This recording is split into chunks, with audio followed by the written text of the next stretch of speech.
U.S. criticizes China's zero-COVID strategy, says Beijing needs to boost vaccination among elderly. The White House on Monday criticized Beijing's zero-COVID strategy as ineffective and said the Chinese people have a right to peacefully protest. We've long said everyone has a right to peacefully protest here in the United States and around the world. This includes in the PRC, a spokesperson for President Joe Biden's National Security Council said in a statement. Rare protests broke out against COVID lockdowns in Beijing, Shanghai, Urumqi, and other cities over the weekend. Nearly 3 years after the virus first emerged in Wuhan, China is still imposing strict social controls to quash COVID outbreaks, while countries such as the US have largely returned to normal life. We've said that zero COVID is not a policy we're pursuing here in the United States, the NSC spokesperson said, and as we've said, we think it's going to be very difficult for People's Republic of China to be able to contain this virus through their zero COVID strategy.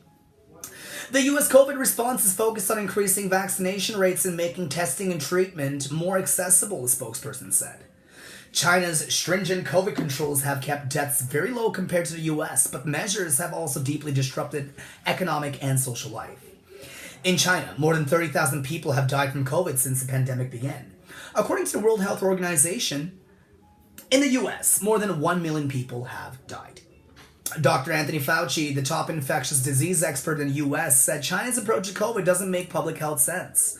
Vaccination rates among the elderly, one of the groups most vulnerable to COVID, are low in China compared to the other countries. The vaccination campaign in China focused on people in critical positions first, those aged 18 to 59 next, and only then people ages 60 and over. If you look at the prevalence of vaccinations among the elderly, was almost counterproductive. The people you really needed to protect were not getting protected. Fauci told NBC's Meet the Press on Sunday. A temporary lockdown might make sense if the global was to buy time to boost vaccination rates, but China doesn't seem to be doing that, he said. It seems that in China it was just a very, very strict, extraordinary lockdown where you lock people in the house, but without any seemingly endgame to it, Fauci said.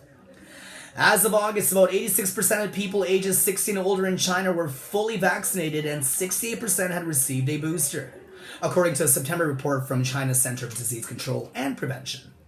By comparison, 92% of older Americans were fully vaccinated and 70% had received a booster during the same period.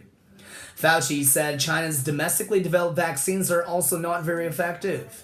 The authors of the China CDC report said older people are more skeptical of the vaccine. The clinical trials didn't enroll enough older people, and as a consequence, there wasn't sufficient data on the vaccine's safety and efficacy for this age group when the immunization campaign started, they wrote. Dr. Ashish Jha, head of the White House COVID task force, said China should focus on making sure the elderly got vaccinated.